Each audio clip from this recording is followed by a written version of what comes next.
Vamos lá, bora para mais um react. E hoje, galera, eu vou reagir aqui ao Marcos Lisboa. O Marcos Lisboa é um dos queridinhos, tá? Dos nossos fanboys da economia mainstream, né? Que é um nome diferente de se referir à economia neoliberal. Então, o Marcos Lisboa é um neoliberal. Só que é um neoliberal diferente dos neoliberais que nós costumamos reagir aqui no canal. Então é um cara que ele não vai ser tão chulo quanto um Primo Rico, quanto um Fernando Urich. Então é gimo, tão gimo quanto, porém, né, aqui fazendo uma analogia, é um gimo que vem disfarçado, é que nem aquele cigarrinho mentolado feito para viciar a pessoa antes da pessoa passar a fumar o borão filtro amarelo. Então, começa assim o nosso papo hoje. Vamos reagir aqui ao Marcos Lisboa, tá? E nós vamos fazer algumas discussões interessantes. Eu tô desde o ano passado prometendo reagir a um desses caras. Então eu tava pensando se o Marcos Lisboa, se o Samuel Pessoa, que é um outro exemplo dessa linha de pensamento. Enfim, essa entrevista aqui que nós vamos reagir do Marcos, ela é relativamente recente e eu acho que traz alguns pontos interessantes para a gente fazer um debate. Então, sem mais enrolação, bora pro vídeo. Infelizmente, eu acho que a gente perdeu o prazo, né? O Brasil demorou demais a escolher um caminho melhor. O nosso bolo demográfico já foi. O Brasil é um país que está ficando velho antes de ficar rico. Marcos, eu falo de produtividade já há algum tempo, lembramos aqui que já fizemos inclusive uma série junto sobre isso, e eu me lembro de ter aberto algumas conversas sobre produtividade com a frase do Paul Krugman, que diz que produtividade não é tudo, mas é quase tudo. Por que ela é quase tudo? A produtividade garante o crescimento econômico, né? Você pode ter movimentos de curto prazo, uma atividade um pouco maior, que dura 1, 2 anos. Veja, ele já começa com um dos mantras do mainstream. O segredo para o desenvolvimento da economia capitalista é a produtividade, tá? Então é produzir mais em menos tempo ou no mesmo tempo. E de fato, tá, gente? Vejam como é uma coisa mais sofisticada. País mais desenvolvido, veja, nós estamos falando aqui na lógica do capitalismo. Tendencialmente tem maior produtividade, correto? Então há sim uma correlação aí. A questão é o que produz o quê? Ou em que medida o aumento da produtividade pode induzir o desenvolvimento econômico, ou ele é produto do desenvolvimento econômico, tá? Porque nós vamos ver ao longo do papo, que está só começando, eu vou deixar ele falar mais, mas nós vamos ver que para que haja ganho de produtividade, o que está sendo produzido importa. E aí não é uma questão de decisões de mercado, no sentido de o que produzir, tá? Nós vamos ver que eles vão falar e vão defender questões como desenvolvimento de áreas onde há vantagens comparativas. Enfim, é muito rico esse react. Fica aqui com a gente, tem muito papo interessante pela frente. Né? E aí depois você tem inflação, ou tem uma recessão, enfim. A longo prazo, o que garante o aumento da renda, da qualidade de vida das pessoas, é o aumento da produtividade. Como é que esse debate, ou como é que esse conceito se encaixa no Brasil? Olhando para a história recente do Brasil, e se a gente encurtar o tempo, pensar do Plano Real para cá, imaginando que as condições macro passaram a se estabilizar a partir do Plano Real. Olha, não anda bem, né? O Brasil tem tido... O Brasil é um país que você pegar aos 40, pegar até um pouco um período mais amplo, pegar os 40 anos entre 1980 e 2019, antes da pandemia. O Brasil é um país de alta volatilidade e baixo crescimento médio. A gente tem... Isso aí é inquestionável, né? Instabilidade, que eles chamam aqui de volatilidade, e crescimento baixo, ok. Uns poucos anos de crescimento um pouco maior, na renda por habitante de 2,8% nesses bons anos, né? Muitos anos de crise e crises graves. Essa tem sido a história do Brasil. Foi assim nos anos 80, foi assim mesmo nos bons anos, né, que se seguiram. Quer dizer, nos melhores anos do Brasil, fim dos anos 90, anos 2000, a gente, no melhor dos casos, andou na média do mundo. E andamos bem pior do que os outros. É verdade, porém, num desses períodos que a gente andou na média do mundo, essa média é do mundo em desenvolvimento, né? Onde a gente apresentou, sim, um crescimento um pouco melhor, tá? Mas, de maneira geral, o diagnóstico, sem apontar causas, eu não discordaria muito, não. Outros países emergentes. E parte disso, quando a gente olha os dados, é que a produtividade não cresce. Quer dizer, produtividade é com a mesma quantidade de capital de trabalho, eu consigo produzir mais? Eu consigo gerar mais renda? Eu consigo gerar mais bem-estar? Isso que é produtividade. E é isso que a gente não consegue. A gente é muito bom de gerar crise, a gente é muito bom de gerar inflação, a gente é muito bom de distribuir. Ok, só que vejam, né? Primeiro ele falou em perda do bônus demográfico. Né? Isso é um dado concreto, objetivo. Né? Uma população que está crescendo, né? Está colocando mais gente no mercado de trabalho. Atitude correta, em camarada. comparação às pessoas que estão saindo do mercado de trabalho por aposentadoria, por exemplo. E isso dá alguma facilidade no desenvolvimento da economia capitalista. E vejam, nós vamos falar aqui hoje, gente, sempre dentro do paradigma da economia capitalista. Então, em muitos momentos do nosso papo aqui, nós vamos fazer de conta, tá, que não há exploração de mais valor, que não há necessariamente concentração da riqueza. Veja, nós estamos fazendo uma discussão sobre desenvolvimento da economia capitalista. Eu vou procurar apontar sempre essas barreiras intransponíveis do desenvolvimento da economia capitalista, né? Porque nós temos aqui uma perspectiva anticapitalista. Porém, o que eu quero focar aqui a partir da entrevista do Marcos é, olha, a visão de desenvolvimento econômico, tá, da ortodoxia, né, da economia ou da macroeconomia mainstream, ela não explica o desenvolvimento econômico dentro do capitalismo, beleza? É aí que nós vamos focar. E falando de produtividade, é aquilo que eu disse. O que o país faz importa, gente, tá? E não se trata de uma decisão de o que produzir. Tá? Explicando melhor. Por exemplo, você não consegue aumentar muito a produtividade de um barbeiro. Você não consegue aumentar muito a produtividade das padarias, das lojas de departamento. Veja, você não consegue. Há um teto do aumento da produtividade desses setores. Onde você consegue aumentar mais a produtividade é onde você tem mais intensidade de capital e de dependência do avanço tecnológico. Então você consegue aumentar a produtividade na agricultura um pouquinho mais e um pouquinho mais ainda no setor da indústria. Ou seja, quanto mais industrializado o país, quanto mais complexa e diversificada a economia, maiores os ganhos de produtividade, onde parte desses ganhos de produtividade são sim revertidos para os salários.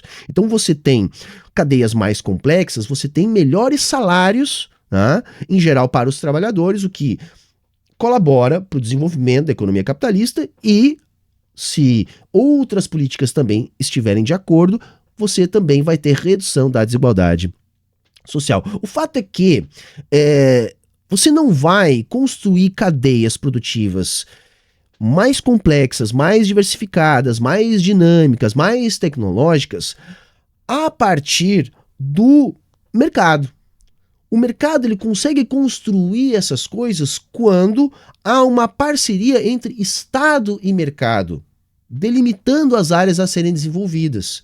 Por quê? Porque um país como o Brasil, a partir do seu próprio histórico colonial, agroexportador, monocultureiro, né, a própria distribuição fundiária do Brasil faz com que o Brasil tendencialmente seja um país agroexportador, concentrador da riqueza e que pouco pode avançar em termos de ganho de produtividade. Tá? E mesmo o ganho de produtividade que vai existir aqui no Brasil, por exemplo, no setor da agricultura, também é altamente condicionado pelo Estado. Então a gente tem que parar e pensar de que maneira que o Estado pode colaborar para o desenvolvimento de cadeias de produção mais sofisticadas, mais diversificadas, mais complexas, para que a gente possa ganhar espaço na lógica das cadeias globais de produção, também colaborando para o desenvolvimento, né, da lógica da economia global. Voltando mais uma vez, salientando aqui, falando para o bem da nossa discussão dentro da lógica capitalista de produção e dentro da lógica de desenvolvimento capitalista. Subsídios e benefícios para grupos privados, a gente não é bom de crescimento econômico. O que você está dizendo aqui, nesse último ponto, tem a ver com um outro problema bastante reconhecido no Brasil, que é a questão da alocação do recurso, né? Ou seja, você aponta muito isso, a má alocação do recurso no Brasil. A gente já sabe de como isso provoca efeitos nefastos para a economia. Veja, é importante isso aí, porque é uma coisa que eu também defendo. Eu acho que o crescimento econômico é produto do investimento público. que vai conseguir, se bem feito, reverberar também em investimento privado. Agora, a qualidade do gasto é determinante. Não basta apenas gastar, esse gasto tem que ser bem feito. Notem uma coisa. O discurso mais característico, né, do neoliberalismo, então desse mainstream econômico, é um gasto restrito, né, um pensamento de gasto do governo cada vez mais restrito. Então é a política de austeridade, é a política de superávit fiscal. Vejam, essas premissas, e isso para mim ficou bastante claro aqui, e vamos ver o desenrolar da entrevista, mas eu percebo gradativamente, não só a partir dessa entrevista, mas de outras coisas que eu venho acompanhando, mas eu percebo gradativamente uma mudança no pensamento do mainstream econômico. Isso tudo, na minha interpretação, é altamente impactado pelo produto da crise de 2008 e 2009. Então, a forma que os mercados vão procurar se reorganizar, a resiliência da crise, o repique da crise em 2012 na Europa e a geopolítica caminhando para uma nova bipolarização do mundo, começam a colocar em xeque boa parte das premissas que até então são majoritárias do pensamento macroeconômico global. Porque quando a gente fala em mainstream, vamos pensar numa coisa, galera. Correta, camarada. Mainstream não é uma palavra solta ao vento, ela tem que ter uma significância ou ela não é passível de ser utilizada. Então veja, o que é mainstream na macroeconomia é aquilo que é o mais usual, é aquilo que é o tido como correto, é o tido como mais seguro. Por exemplo, quando a gente vai olhar a política econômica do governo Lula, ela é uma política econômica pautada pelo mainstream, ou seja, pautada pela ortodoxia, que é o neoliberalismo. Esse mainstream das expectativas racionais, que é uma nova roupagem para a velha tese monetarista, para a velha tese que vai estar lá na teoria quantitativa da moeda, lá em David Hume, lá no século XVIII, século XIX, início do século XIX. Então vejam, isso começa a ser gestado, tá, no final dos anos 70, é implementado a partir do início dos anos 80 e desde então se configurou como mainstream. Esse mainstream ele começa a ser abalado a partir de 2008, com a crise de 2008 e 2009. Quando a gente vai olhar para o Haddad ele segue a cartilha do mainstream. Ele pode ter um ou outro assessor, né, heterodoxo, sei lá, um Kalekiano, um pós-keynesiano, que vai estar dizendo, olha, mas isso não é assim, dá para fazer dessa outra maneira aqui. Ele vai dizer, ok, eu tô aqui te ouvindo, você tá na minha equipe, eu ouço, mas eu nunca perco o meu horizonte de acreditar naquilo que é o mainstream. Então por isso que a gente acaba tendo uma política sempre muito esquisita, porque, se você acredita no mainstream, você vai defender a redução do gasto, você vai defender o superávit primário. E do outro lado, você vai ter que ter alguma preocupação com o resultado social de curto prazo. Então, de vez em quando, se escuta alguma coisa da heterodoxia e se coloca ali. Vejam a importância, né, desse mainstream ortodoxo dentro da ideologia. Porque, vejam, acreditar que o mainstream ortodoxo é a verdade sobre macroeconomia é uma imposição da ideologia do capitalismo. Portanto, há uma necessidade de se impor tais medidas para a satisfação da lógica de reprodução do capital. Por que eu estou dizendo que de 2008, 2009 para cá isso começa a mudar? Começa a mudar. Bom, porque as necessidades do capital também começaram a mudar. Então é um pêndulo, né? Às vezes há uma necessidade de superávit, menor intervenção do Estado. Às vezes há uma necessidade de maior déficit, maior intervenção do Estado. Por quê? Porque a época do capitalismo de Estado, né, o capitalismo monopolista de base, a princípio, keynesiana, foi mainstream, tá, durante um período da história do capitalismo, porque era interesse do capital aquilo. O que eu estou querendo dizer? Hoje, essa nova dinâmica do capital pode estar arrumando, tá, para mais uma vez a mudança desse pêndulo, saindo da política neoliberal e indo para algum novo tipo de política mais intervencionista. Beleza? Mas eu suspeito que ele ainda vai entrar aqui em outras questões que fazem parte do jargão neoliberal, né, da ortodoxia econômica, né? Então, ele vai falar de outras coisas. Já falou de produtividade, né? Então, ele vai falar em diminuição do Estado, sou capaz de apostar. Ele vai falar de educação, sou capaz de apostar. E ele vai falar de institucionalidade, né? Porque esses caras são institucionalistas. E eu quero ter espaço para falar dessas coisas também. Com políticas públicas que não funcionaram. Como é que essa má alocação de recursos, e aí tanto capital financeiro quanto capital humano, interfere na produtividade, inclusive no preparo para ser produtivo? A produtividade tem, acho que, a melhor evidência que a gente tem hoje, ela tem duas componentes principais. Uma primeira são as melhorias contínuas, os ganhos de tecnologia, os ganhos de gestão, que são recorrentes. Dá um bom exemplo nesse lado, no Brasil, o agronegócio. A produtividade do agronegócio, a capacidade de produzir mais grãos, por exemplo, na mesma terra, quantidade de terra, tem crescido 2,9% ao ano. Importante, há sim um ganho de produtividade no nosso agronegócio. Bom, mas nós não podemos esquecer do que seria o nosso agronegócio sem o Plano Safra, sem a Embrapa, sem o próprio BNDES. Então vejam, esses ganhos de produtividade que são concretos, eu não estou aqui discordando do Marcos, há ganho de produtividade no nosso agronegócio, mas esse ganho de produtividade ele não pode ser dissociado da intervenção do Estado.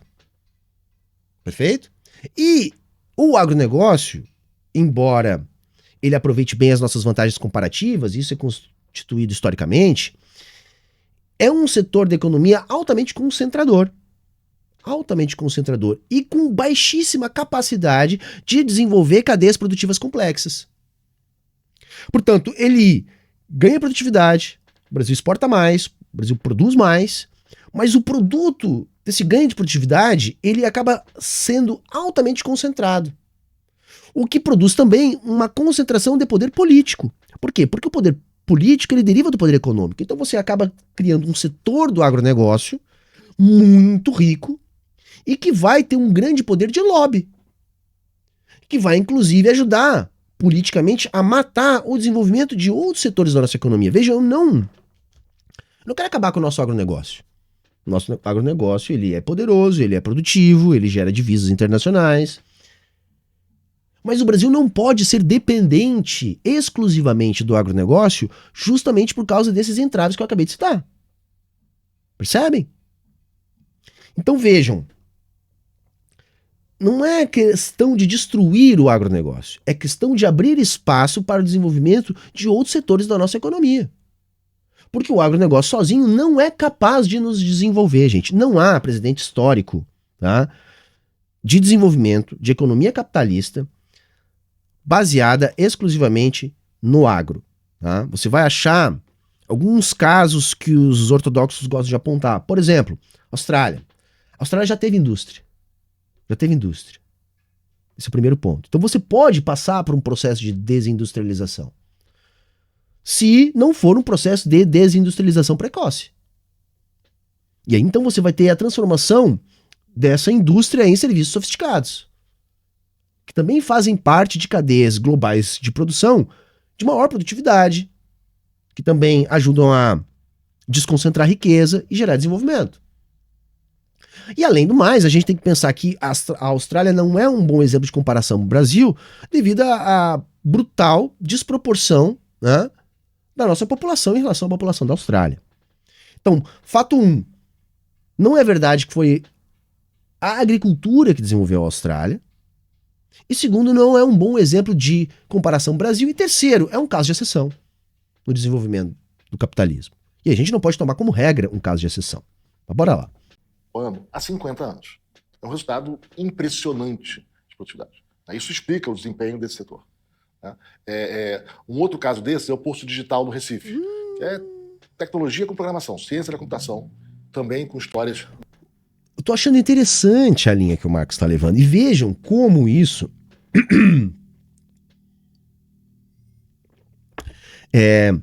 reforça o meu argumento.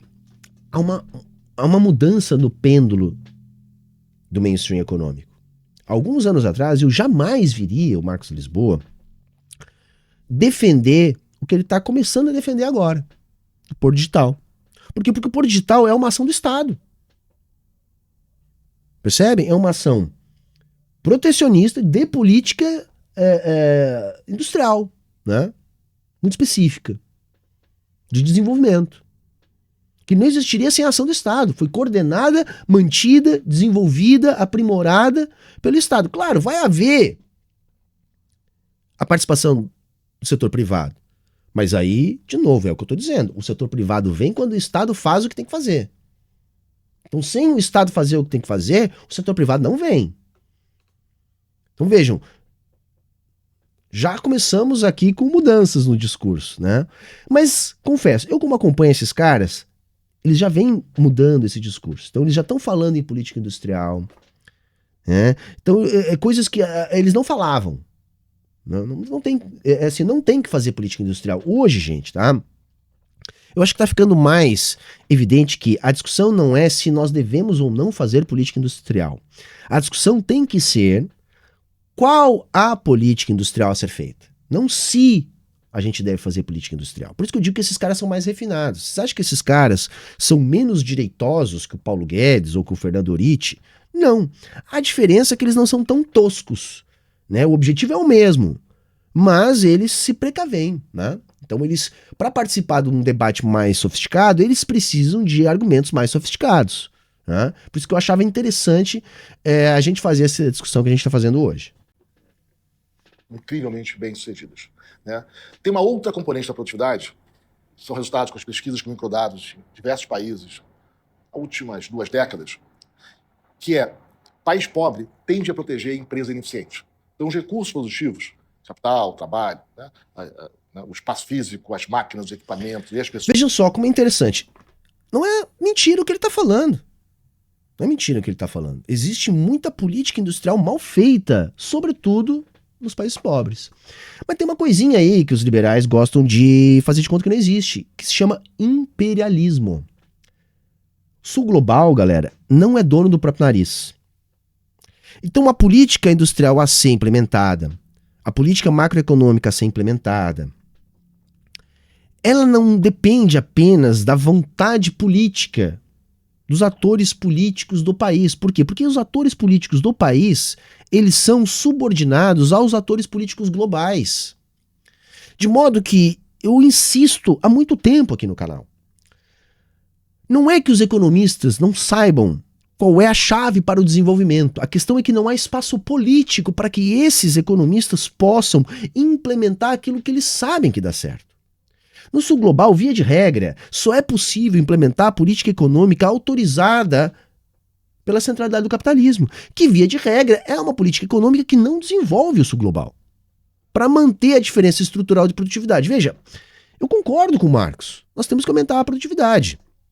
Há uma flagrante correlação aí entre desenvolvimento e produtividade. A questão é ver a causalidade da história. Correlação, para mim, é inegável, né? Os países mais ricos são mais produtivos. Agora, essa produtividade maior, ela é causa ou ela é consequência do desenvolvimento? Porque, veja, a origem do desenvolvimento ela pode ser explicada por muitas outras coisas. Uma delas é a manutenção do diferencial de produtividade. Veja, eu sou um cara adepto da teoria marxista da dependência. E o que é o cerne da teoria marxista da dependência? Olha, os países desenvolvidos se mantêm nesta condição de desenvolvidos às custas do subdesenvolvimento dos países não desenvolvidos. Por quê? Porque o capital, tendencialmente, ele migra para os polos mais produtivos. Perfeito? Então, enquanto nós tivermos um polo mais produtivo, nós vamos estar mantendo uma transferência estrutural do valor dos países menos produtivos para os países mais produtivos. Ora, se isso é verdade, há um componente político que permanentemente atua dos países ricos sobre os países pobres, fazendo com que eles não possam desenvolver nos seus territórios políticas que aumentem a produtividade. Porque o aumento da produtividade no Sul global significa a interrupção ou a diminuição desse fluxo estrutural de transferência da riqueza. De modo que, se isso acontecer, nós vamos ter o desenvolvimento do Sul global que vai se constituir como uma nova concorrência para a centralidade do capitalismo. E vamos entender uma outra coisa, galera. Esse papo de que o capitalismo gosta de concorrência é mentira, tá? O capitalismo gosta de monopólio. Tá? A concorrência mata, o monopólio ganha. Tá? Esse discurso de concorrência, de livre mercado, é um discurso de economista tosco, de neoliberal tosco. Tá? Os mais refinados, embora não gostem de falar disso, sabem. Sabem. Perfeito? Mas vamos seguir que está só começando. Pessoas acabam ficando em empresas ineficientes, né, por uma série de medidas de política pública. Tributação diferenciada, proteção contra o comércio exterior, né, subsídios, né, e isso reduz a produtividade média dos setores e o crescimento econômico dos países. Marcos, um debate provocado por você, por vários artigos, pelo Alexandre Sheikman e lá fora por uma leitura do Daron Acemoglu, que é a importância da construção das instituições nos países nesse processo. Então, binguei. Chegamos nas instituições. Vamos lá, vamos ver o que ele vai falar. Nossa conversa aqui começou na economia pura e simplesmente, mas trazendo essa questão mais social, de gestão política do país. Qual o histórico do Brasil nessa construção e quanto isso impacta também a produtividade? Olha, impacta muito. O Brasil, e não só o Brasil, isso é uma história nossa na América Latina, em parte da América Latina. A gente tem um equilíbrio institucional em que a gente gosta da institucionalidade. Né, em que seja o Palácio do Planalto, né, escolhe vencedores, né, o judiciário intervém com muita facilidade, né, em decisões, em contratos juridicamente perfeitos ou em decisões de agências reguladoras. Quer dizer, isso é um aspecto nosso. Não é assim. Então, ele está querendo dizer o seguinte, veja, nós temos uma institucionalidade falha. Nossa institucionalidade ela precisaria melhorar o judiciário, o executivo em relação com o judiciário, agências reguladoras. Veja, esses caras, eles partem dessa tese institucionalista, que uma boa institucionalidade também é um bom indutor do crescimento econômico. Então, eles têm algumas premissas, tá? Então, primeiro, poupança. Segundo, educação, de preferência de base, português e matemática. Institucionalidade, né? Pouco gasto público,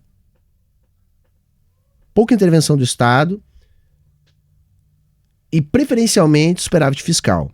Então, isso seria a linha, né, para o desenvolvimento econômico a partir da ortodoxia. Então, liberalização de fluxos de capitais,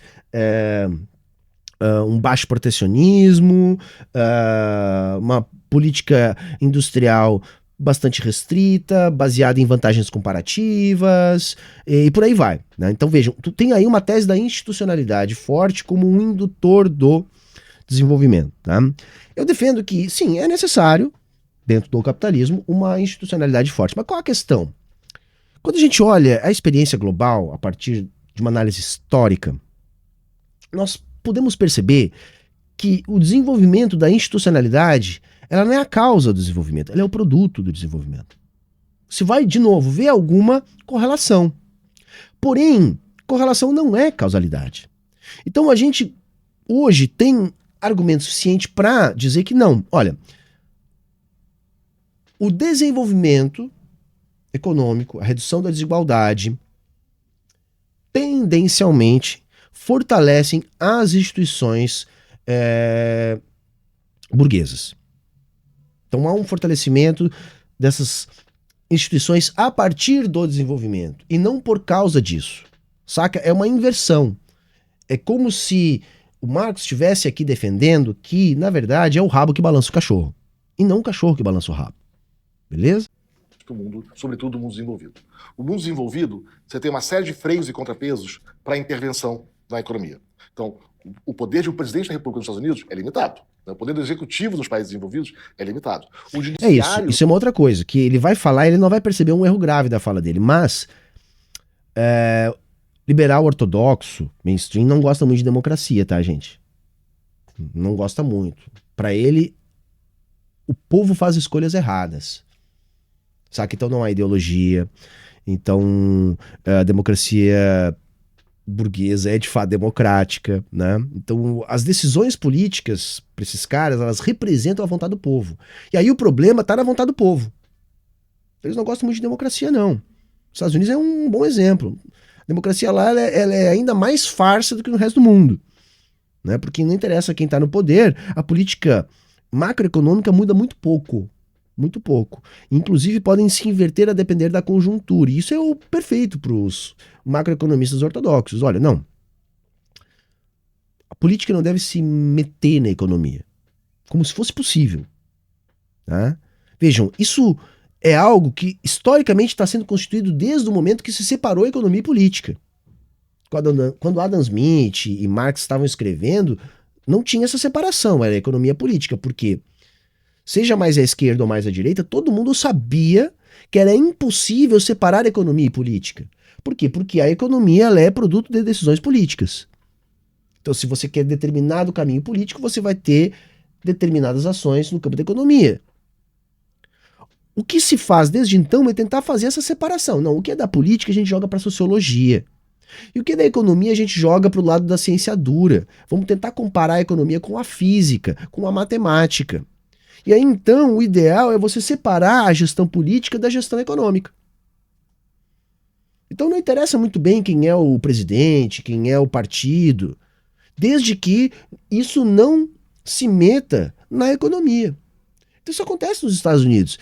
E é o desejo para o sul global e até mesmo para os países da centralidade, como no caso dos Estados Unidos. Por exemplo, aqui no Brasil, há muito tempo a gente está tentando construir aí um piloto automático para a nossa macroeconomia. Então você bota um teto de gastos, né, ou um muro de gastos, que nem esse do Haddad, você cria lá uma regra de superávit fiscal, você exige ali um mínimo de arrecadação, você ingessa orçamento, você impede a política de atuar sobre a economia. Né? Você cria um banco central autônomo, né? Autônomo de quem? Do mercado? Do capital? Não, autônomo dos processos democráticos, da democracia burguesa, né? Das mediações burguesas democráticas. Então você tira a economia da política como se fosse possível. Mas quando você faz isso, o que você está fazendo? Bom, você está fazendo o jogo de jogar a economia para aqueles políticos que não aparecem.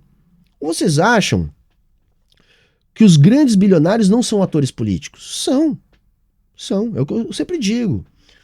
O Jeff Bezos não precisa ser presidente dos Estados Unidos. Porque não interessa quem é o presidente dos Estados Unidos. Vai ser um subordinado dele. Ele vai passar um fio, Casa Branca, quero falar com o cara, quero falar com o ministro da Economia, quero ter acesso ao presidente do Banco Central. Eles têm.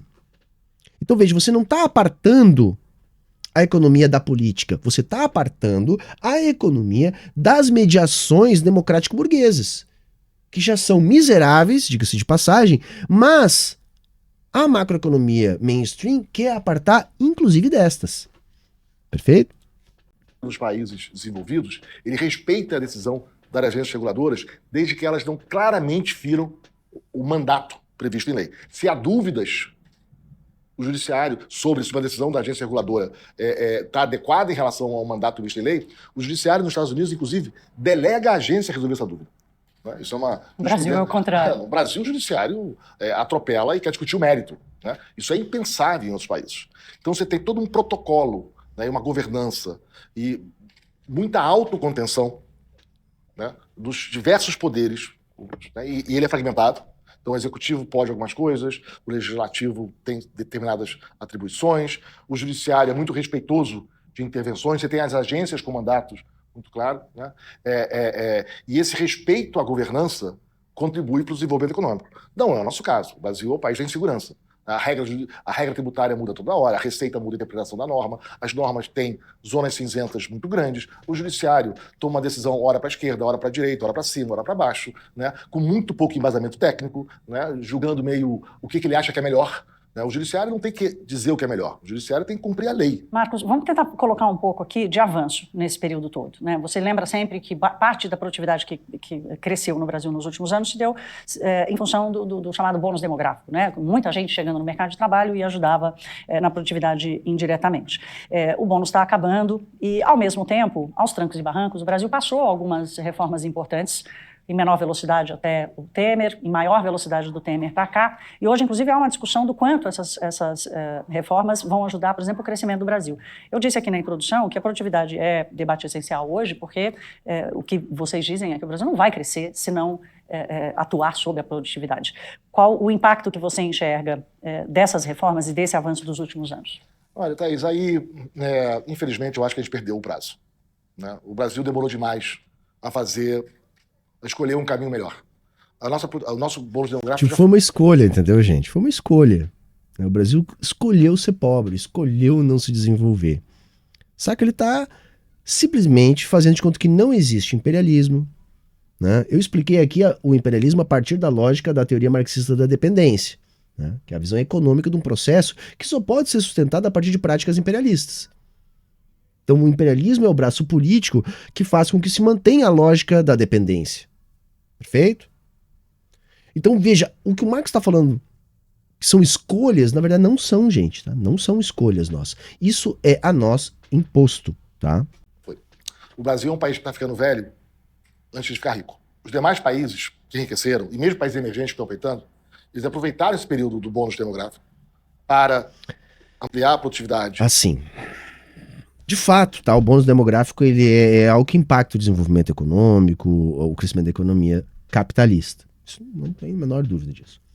Mas aí o Marx fala, mas os países aproveitaram esse bônus demográfico para se desenvolver.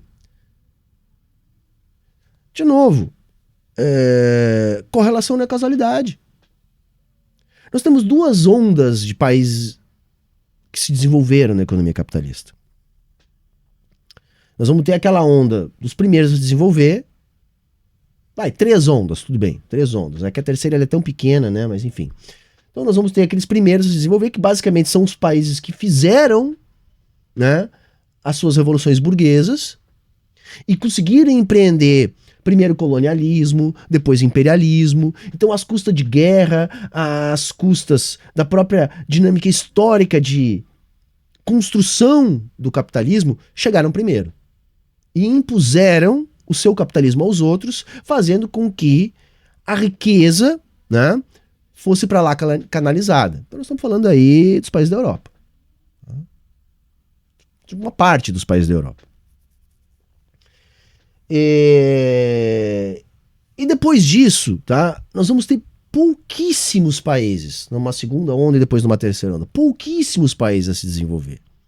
Nós vamos ter os Estados Unidos, que também faz a sua revolução burguesa em tempo, das primeiras revoluções burguesas, mas que depois, pela sua própria dinâmica histórica e pela própria forma como que os Estados Unidos se organizou primeiro para fazer também a sua prática imperialista colonialista, né, com doutrina Monroe, América para os americanos, e depois com o resultado do pós-guerra, onde os Estados Unidos conseguiu impor a sua moeda como hegemônica a partir da dívida constituída pela Europa, que enfrentou em seu território uma guerra, coisa que os Estados Unidos não enfrentou. Depois disso, galera, nós não tivemos mais desenvolvimento, tá? Nós não tivemos mais desenvolvimento de nenhum lugar do mundo, gente.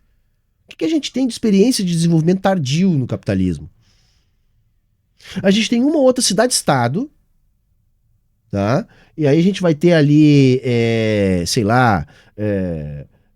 Nova Zelândia, Coreia. Eles gostam muito de falar da Coreia. Eu tenho certeza que ele vai falar da Coreia, tá? Países que se desenvolveram, primeiro, com a chancela do imperialismo. Então, vamos pegar o exemplo da Coreia. O exemplo da Coreia é um bom exemplo. Não é que os Estados Unidos desenvolveu a Coreia, mas em função de interesses geopolíticos, né, no ambiente de Guerra Fria, foi permitido à Coreia escolher o seu caminho para o desenvolvimento. Perfeito? Então vejam, aquilo que eu disse, olha, os economistas sul-coreanos já tinham exemplos históricos de desenvolvimento do que fazer para se desenvolver, de quais cadeias produtivas desenvolver, de como fazer o capitalismo crescer. E a diferença é que eles puderam fazer isso. Porque não houve uma interferência externa política que impedissem eles de realizar esse caminho para o desenvolvimento. Esse é um ponto. Outro ponto. O desenvolvimento da Coreia do Sul aconteceu sob uma ditadura. Então vejam, o povo não estava ali escolhendo. Então todos aqueles entraves produzidos pela ideologia, né, que manipulam a classe trabalhadora, que fazem com que haja a constituição de uma casta política que majoritariamente defende os interesses do capital e não dos trabalhadores. Tudo isso, durante o período de desenvolvimento sul-coreano, foi suspenso. Olha, vocês podem fazer o que vocês acharem melhor para se desenvolver, né? Então, houve a chancela do imperialismo. E outra, não havia sequer, né, os instrumentos de mediação democrático burgueses. E terceiro, há sim um desenvolvimento da Coreia do Sul, porém, esse desenvolvimento veio com uma hiperconcentração da riqueza, com uma exploração da miséria. Então, veja, há um desenvolvimento sim. Para quem? Perfeito? E isso é o típico. Assim, você faz de conta, os liberais da ortodoxia fazem de conta que não existe política. E resumem a coisa a escolhas. Tá? Então vamos lá. Vamos seguir. Melhorar a qualidade de vida. E a má notícia no caso do Brasil é, primeiro, fizemos reformas tarde demais. A Previdência é uma delas. Ela veio tarde demais. Já precisa de outra, né? E ela foi insuficiente. Né? Ela veio com 20 anos de atraso. As reformas do mercado de crédito, pois é. Né? Vieram tarde demais e muitas que... Veja o que ele está dizendo, né? Olha, a reforma da Previdência veio tarde demais e foi insuficiente. Quer dizer, não tá bom ainda a gente trabalhar até os 65, né? Então vejam, o Marx, ele defende que os outros trabalhem até os 70, né? Até os 75. Né? Essas reformas que os liberais ortodoxos gostam de advogar, elas sempre são para os outros. O judiciário achou que não era caso, né, e foi criando incerteza. Botamos agências reguladoras tarde demais e elas foram rapidamente fragilizadas, tanto pelo executivo quanto pelo judiciário. A gente não conseguiu botar rede de saneamento. Né? A gente não consegue ter uma infraestrutura de transporte e energia. É que assim, saneamento, transporte, energia, isso é financiamento estatal, tá? Não há precedente histórico desses setores terem sido desenvolvidos com capital privado. Você vai ter um ou outro presidente lá no século XIX. Tá? Mas se você levantar a capivara, você também vai achar dinheiro público. De lá para cá, então, isso não existe. Dia adequada. Montamos lá um marco regulatório de energia elétrica e em 2013 fizemos aquela intervenção desastrosa no setor. O Brasil, a geração dos meus pais, tinha em média mais de 6 filhos por casal. Hoje, as gerações têm 1,7 filhos por casal. O Brasil está envelhecendo rapidamente. A população em idade ativa vai diminuir nas próximas décadas. O número de aposentados vai crescer mais de 200% nas próximas décadas. Com essas regras de aposentadoria tortas que o Brasil tem, né? A gente perdeu o prazo. Né? Infelizmente, a gente ficou velho antes de ficar rico e vai ser uma aposentadoria difícil para todos nós. Tem uma expectativa. Para todos nós não, né? Vamos corrigir, para todos vocês, né? O teu já deve estar garantido. É sempre assim, né? Gente, assim, a Previdência é um problema para a economia capitalista. O velho é um problema para a economia capitalista. Que basicamente não tem solução. Né? Por quê? Porque na economia capitalista, a classe trabalhadora só tem valor enquanto trabalha. Então, o aposentado é sempre um problema. Tá? E eu defendo que não há solução que não passe pelo Estado bancar os seus aposentados. Em alguma medida, maior ou menor medida. Claro que tem que ter alguma estrutura que sustente isso. Mas é isso. Né? Por isso que a gente tem que utilizar a dívida pública mesmo. Né? Tem que utilizar a dívida pública mesmo. Não tem outro caminho. A questão é conseguir criar uma estrutura fiscal e monetária que permanentemente mantenha o país crescendo. Se o país estiver crescendo, não tem problema nenhum. Né? Mesmo que a dívida cresça, o país crescendo, não tem problema nenhum. Então o Estado tem que manter os seus aposentados. Tá? Tratativa interessante aí sobre o papel do Brasil na economia verde. Seria uma transição quase que inescapável pela vocação brasileira, pela sua questão geográfica e tudo mais. Você enxerga algum efeito disso, mesmo diante desse ambiente que mudou pouco e mudou com atraso? Mas, Thaís, aí a gente tem que fazer o que a gente não costuma fazer, que é cuidar dos detalhes. Né? E sair dessa polarização de guerrilha que é o Brasil. Então, no Brasil, essa questão da economia verde, claro que tem um potencial gigantesco. Mas aí não pode ficar nessa polarização que é a fábrica quer construir, né? A mineradora quer extrair minério, e os verdes dizem não de jeito nenhum, isso é ruim para o país.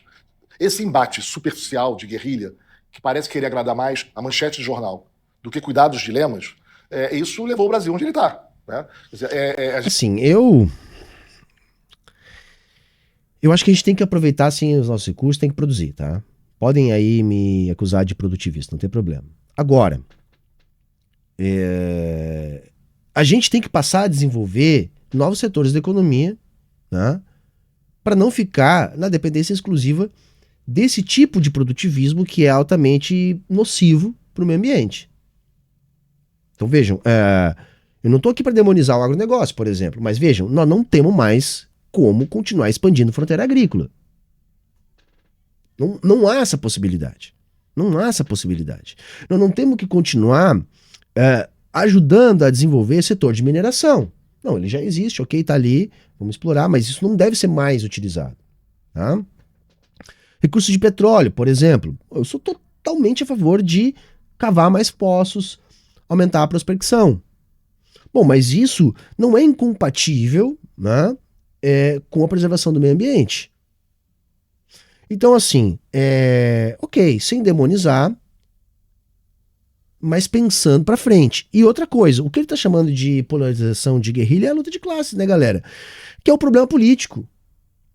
Isso é insuperável, tá? Então vai haver sempre esse problema político. A questão é que não é uma questão de escolhas políticas, é uma questão de ambiente político e de possibilidade da gente caminhar mais para um lado ou para o outro. Tá? Mas vamos lá, eu acho que ele vai falar mais disso, vai dar para a gente continuar falando. A gente não consegue olhar um dilema como esse. Olha, o Brasil precisa de produzir mais minério. Isso ajuda o país a cuidar das suas mazelas sociais. Isso ajuda o país a se tornar mais rico, a melhorar o bem-estar. Produzir mais minério se for em questão de aumentar a produtividade, não ampliar os incentivos à expansão desse setor. O setor ganhar produtividade, ok, não tem problema nenhum com isso. Não tem problema nenhum. A gente desenvolve tecnologia e aumenta a produtividade, né? Agora, o que eu sou contra é você continuar, a partir do entendimento de que isso são vantagens comparativas, continuar desenvolvendo a expansão desses setores, para além das suas fronteiras. Aí eu acho que não é por aí, não. Da sociedade. Por outro lado, queremos cuidar do meio ambiente, né? Preservar o meio ambiente. Então, como é que a gente enfrenta esse dilema e constrói uma solução? Por exemplo, as mineradoras cuidarem de parques ambientais, né? Vamos explorar os recursos da... Isso é uma bobagem, tá, gente? Assim, não é aí o caminho, entendeu? Não é aí o caminho, não. Porque aí você tá querendo dizer que tá defendendo o meio ambiente sem estar. Saca? É isso. Isso aí é o que serve para que as empresas façam apenas propaganda. Mas bora lá. Amazônia com bom senso. Vamos criar critérios. Mas não é vedar utilizar os recursos da Amazônia. Por incrível que pareça, essa agenda que se diz cuidar do meio ambiente, que quer botar tudo numa redoma de vidro, ela acaba permitindo o garimpo ilegal, a extração ilegal de madeiras, a devastação. Então você está sugerindo, Marcos, que a gente permita o garimpo legal na Amazônia? É isso? De novo, acho que não é por aí o caminho, tá? Não é por aí o caminho. Mas ok, eu acho que tem coisas mais graves para eu falar, até porque isso aí não tem muito que a gente discutir, né? A gente tem que preservar a Amazônia e eu acho que dá para ganhar dinheiro com a Amazônia, mesmo numa lógica capitalista. Mas não é através do garimpo. Tá? Tem outras formas de desenvolver a economia aproveitando o potencial amazônico, sem ser garimpo, por exemplo. Né? Se você não encontra soluções sustentáveis, tanto do ponto de vista que combinem a economia com o meio ambiente, você incentiva a devastação desenfreada. Isso segura o desenvolvimento? Isso é um mito, tá, galera? Não há desenvolvimento econômico com preservação do meio ambiente, tá? É um imperativo do desenvolvimento do capitalismo é a degradação do meio ambiente. Não há alternativa a não ser a superação do capitalismo. Porque o capitalismo ele é muito bom em mentir que protege o meio ambiente. Porque, na prática, ele necessariamente precisa continuar o destruindo. Perfeito? Movimento do que seria essa economia verde ou essa liderança do Brasil? Claro. A gente tem uma dificuldade gigantesca de ter técnicos e políticos que sentem à mesa e falem, bom, como é que a gente lida com esse dilema? E a gente podia estar muito melhor no meio ambiente que está. Todos nós perdemos com isso. O meio ambiente perde com essa falta de construção técnica na resolução dos dilemas. A economia perde com isso. Se é aquele típico tecnocrata. Você é um tecnocrata. Né? Que acha que pode simplesmente resolver com pareceres técnicos. Como se esses pareceres técnicos não tivessem necessariamente um enviesamento político. O país fica mais pobre e menos verde. Né? Por exemplo, até agora a gente não viu propostas concretas de lidar com o tema da economia verde. As pessoas gostam de falar muito do assunto. Mas e aí, como é que a gente faz? Como é que a gente cria atividades economicamente sustentáveis, que obviamente não é o caso da Zona Franca de Manaus, na Amazônia, né? Que combinem geração de renda para a população e, ao mesmo tempo, garantam um equilíbrio com o meio ambiente. Isso requer detalhamento de uma série de aspectos regulatórios, legislação. Eu gosto dessa FIC aí, né? Eu gosto. Vocês gostam dessa FIC aí? Diz aí. Eu gosto, é FIC, mas é bonitinho, né? Mas é FIC.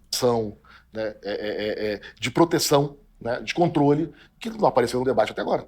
Vamos trazer um personagem talvez fundamental desse debate, que é o ser humano, o capital humano, o brasileiro, o trabalhador. Eu tenho uma preocupação enorme do efeito que a pandemia, por exemplo, e o fato de a gente ter ficado tanto tempo sem escola, vai provocar nessa geração. Galera, ninguém ficou sem escola, tá? Os professores continuaram trabalhando, tá? Eu trabalhei durante toda a pandemia, tá? Prejudicou. Causou algum atraso? Sim. Mais na rede pública do que na rede privada. Mas sem pânico, tá? Sem pânico. Os alunos não ficaram sem estudar. E os problemas da nossa educação estão bem longe de pandemia, do ensino remoto e coisas do gênero, tá? Que vai chegar no mercado de trabalho a partir de 4, 5 anos daqui para frente e comprometer os próximos 20. E a gente sabe a importância do capital humano, do desenvolvimento do capital humano no processo do ganho de produtividade. Qual o teu diagnóstico?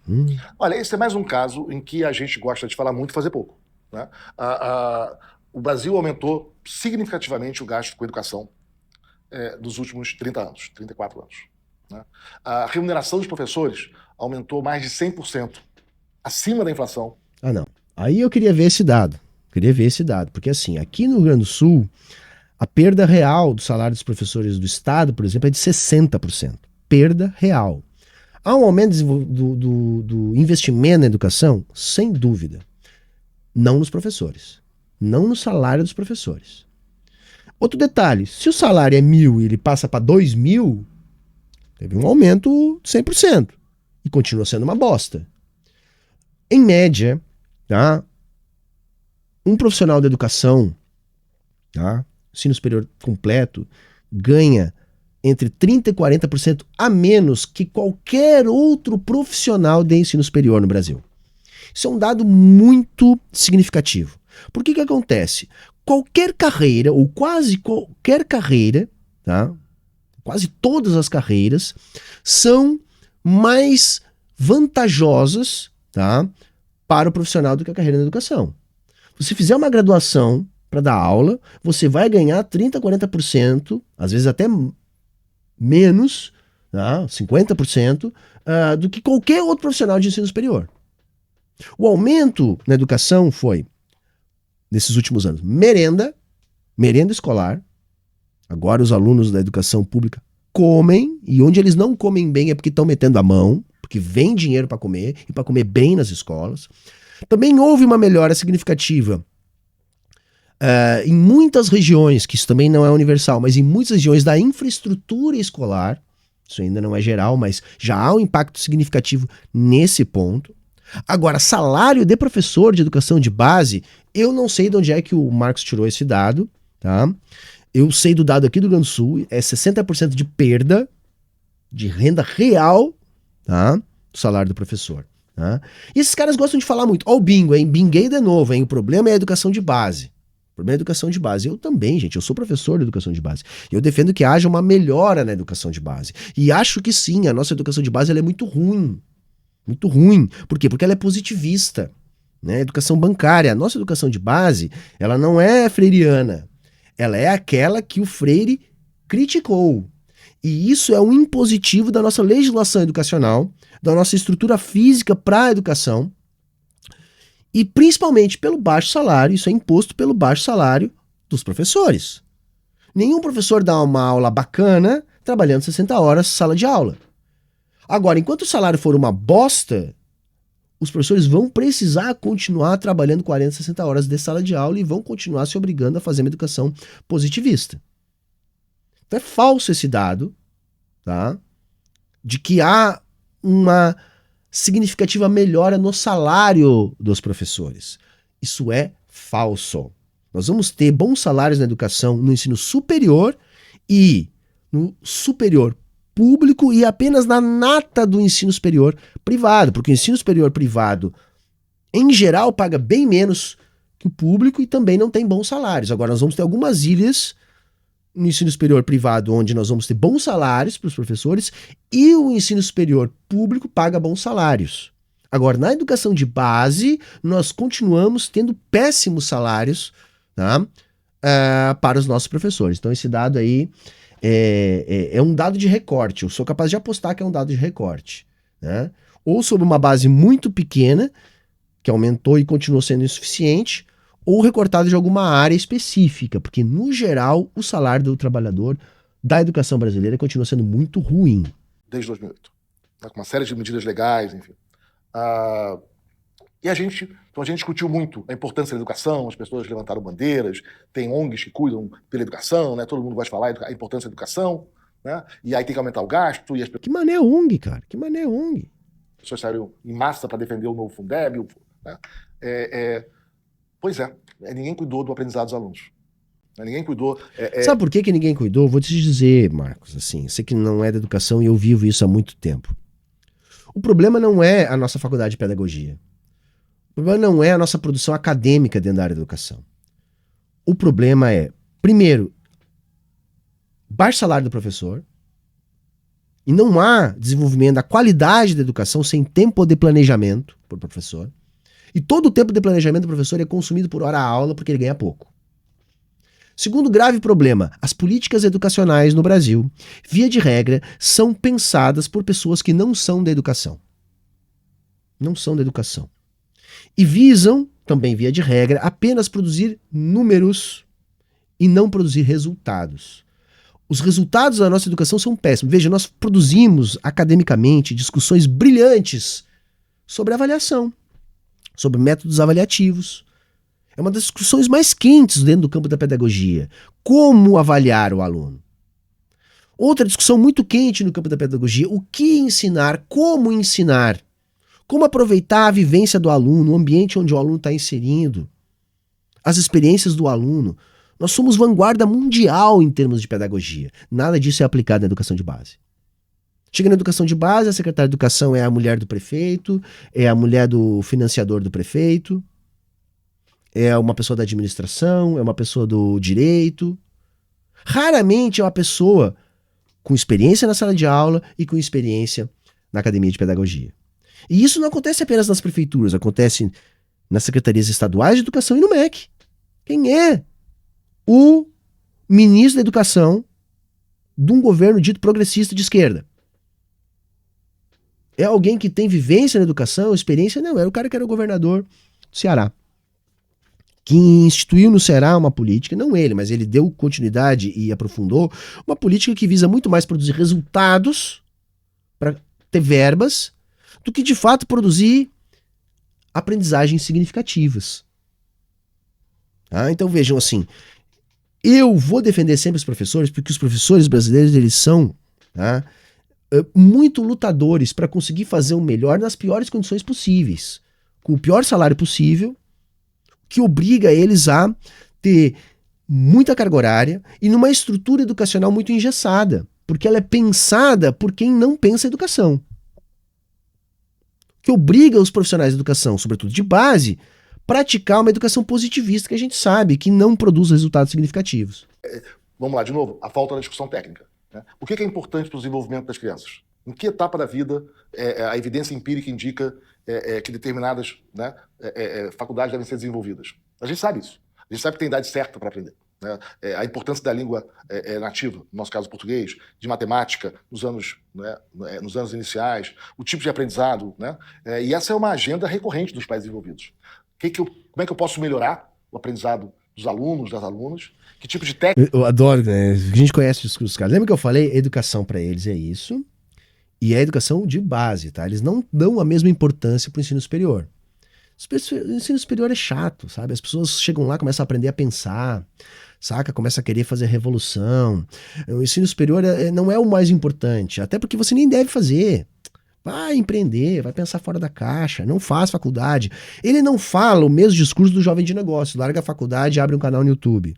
Larga a faculdade e vai investir em criptomoeda. Ele não fala isso com essas letras.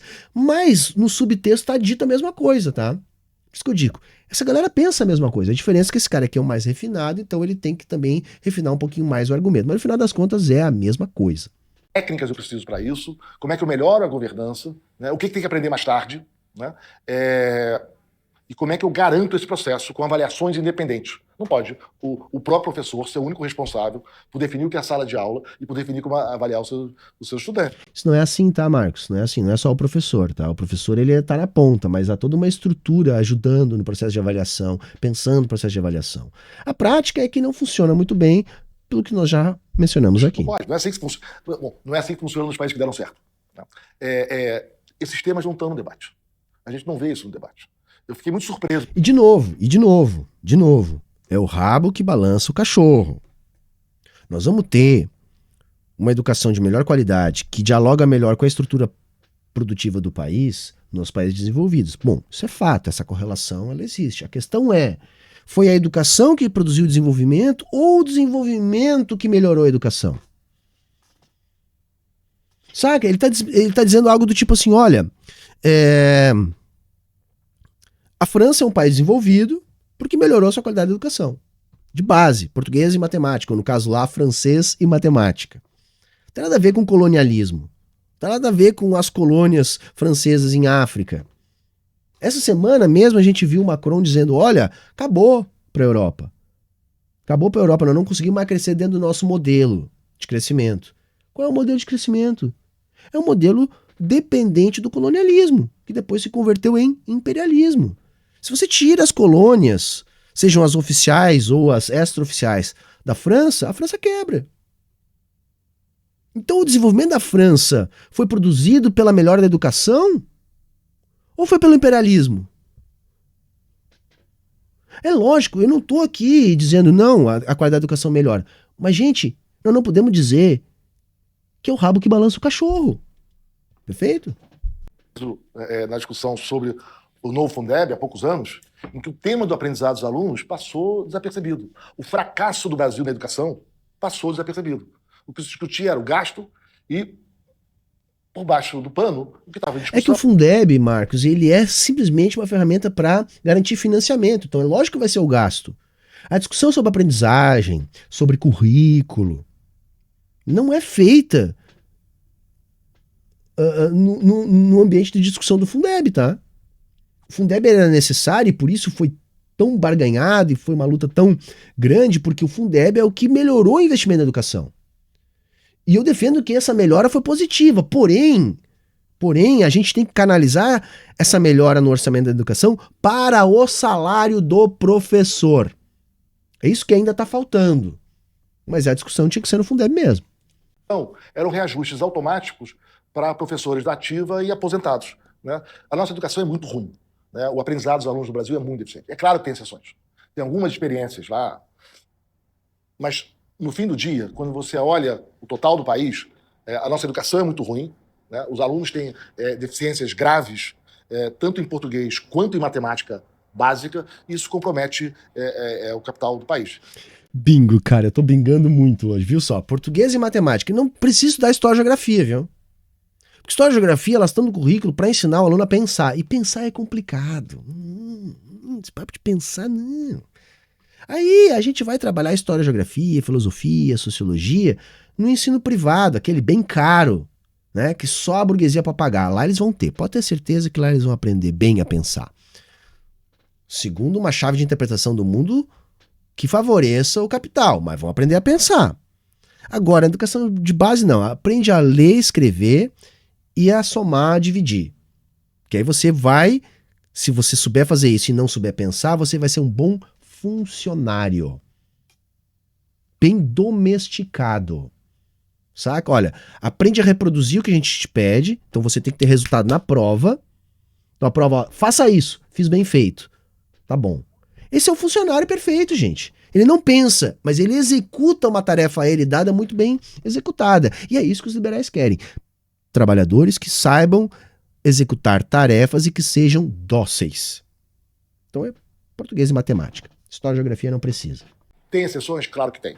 Tem algumas regiões com política pública muito boa em educação? Tem. Tem algumas escolas privadas muito boas? Tem. Mas essa é a cereja das exceções, né? O grosso do país, infelizmente, o capital humano é muito baixo. Quero te ouvir mais sobre as cerejas. Como é que elas foram feitas? Assim, se o Brasil tiver que olhar para referências, você citou já a agricultura, nós falamos aqui de algumas experiências que são famosas no Brasil, né? Estados do Nordeste, inclusive, com excelentes exemplos. Quais são as referências que você traz dessas cerejas na economia que podem, ainda podem, garantir ganho de produtividade no país? Você tem histórias bacanas? Tem histórias muito bacanas no Brasil. O Porto Digital, né, De novo. no Recife, né, é uma história impressionante. Então você tem lá um ótimo departamento de ciência e computação na Federal de Pernambuco. Eles ficaram preocupados no fim dos anos 90. Um empreendimento do Estado em coligação com uma universidade pública. Beleza, Marcos, estou gostando. Porque os bons alunos iam todos embora, porque não tinha emprego. Aí começaram a ter ideias. Peraí. Vejam só o que ele disse, os bons alunos estavam indo embora porque não tinha emprego. Mas agora eu não entendi. Ele não está dizendo que se você melhora a educação, você desenvolve a economia? Não é contraditório? Porque é isso, galera, é o que a gente está vendo no Brasil. Se você desenvolve a educação, mas não desenvolve a economia, o engenheiro vira Uber. Ou o engenheiro vai embora. Então como é que eu vou dizer que a educação explica o desenvolvimento? Se 5 minutos depois eu digo que se você melhora a educação, mas não tem desenvolvimento, o profissional vai embora.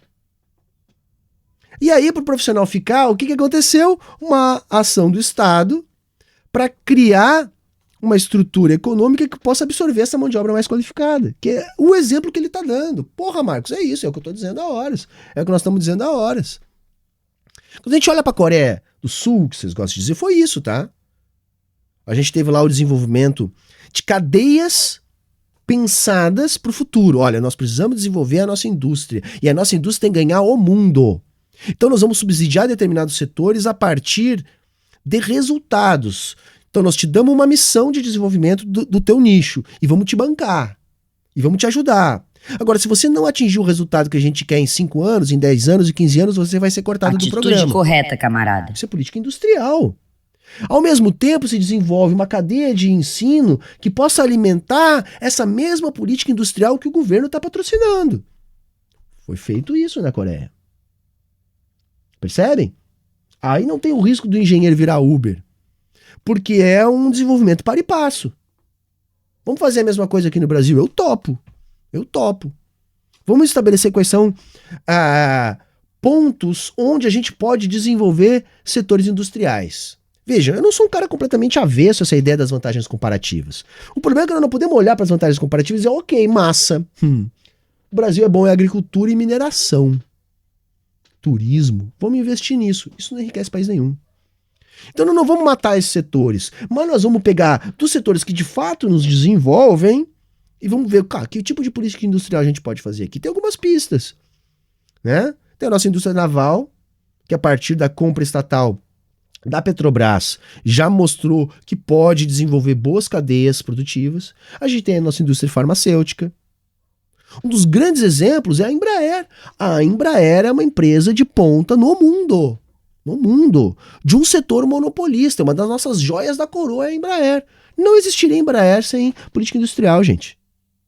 Então não é porque a gente fez política industrial errada que a gente não precise de política industrial.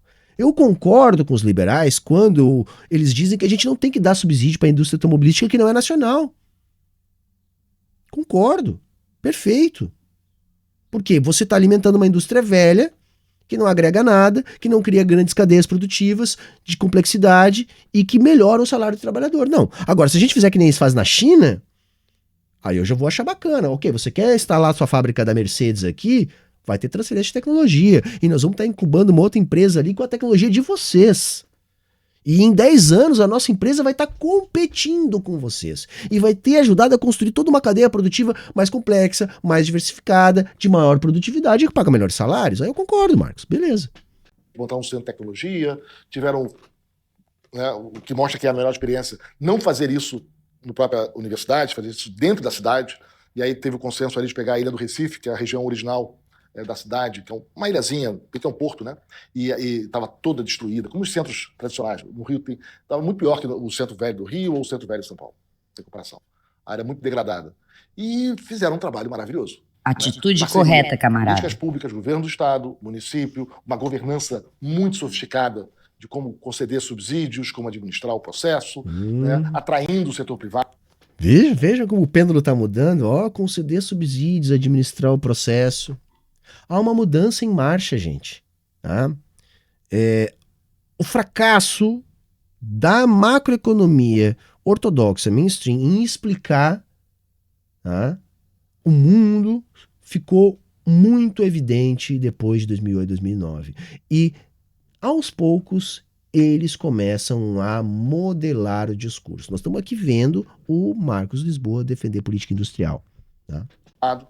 E com isso, não só centenas de empresas agora de alta tecnologia estão no Porto Digital, né?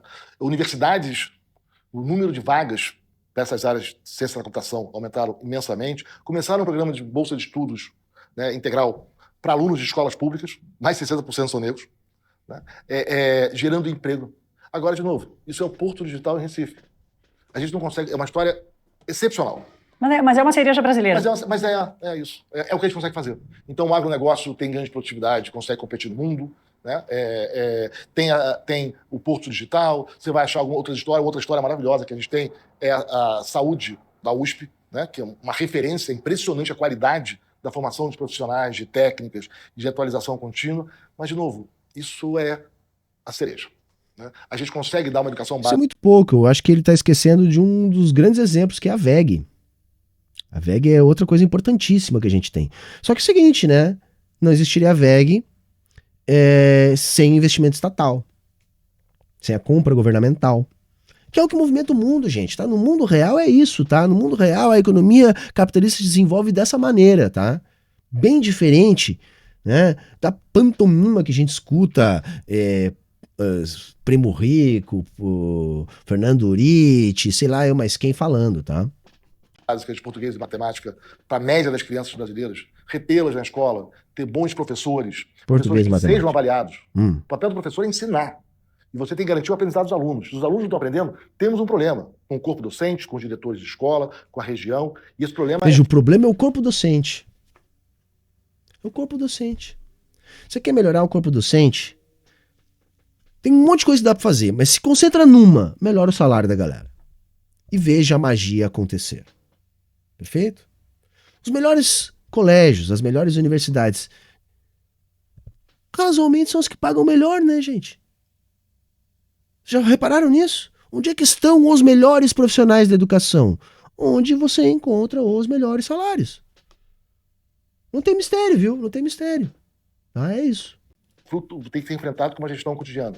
A gente faz isso? Não, a gente não faz isso. Marcos, nós estamos em 2023 e estamos no YouTube, é sempre bom dar uma datada do período que nós estamos, meados de 2023, saindo do período mais dramático ali dos efeitos da pandemia e da guerra, e uma discussão muito forte sobre competitividade, sobre distribuição de produção, e, portanto, essa distribuição vai dizer muito sobre o desenvolvimento dos países daqui para frente, né? O Brasil já não fazia parte das cadeias globais de valor e agora está difícil entender assim, se a gente vai conseguir. Isso é fato, né? Por quê? Porque o Brasil se especializou em ser pobre. Se especializou na agricultura. Se especializar na agricultura é se especializar em ser pobre, tá? Você cria um setor agroexportador muito rico, mas que pela sua própria natureza é altamente concentrador. Então o país que se especializa na agricultura é um país que se especializa em ser pobre. Perfeito? Conseguir, de alguma forma, fazer parte de algum processo global de produção, ou como plataforma, ou como hub, ou como passagem, que seja, para aquilo que vai ser a economia das próximas 2 décadas, pós-pandemia, pós-guerra e tudo mais. Eu queria entender a tua visão sobre a participação do Brasil nesse processo, olhando do ponto de vista da competitividade e do aproveitamento do país. Olha, essa é uma escolha do país.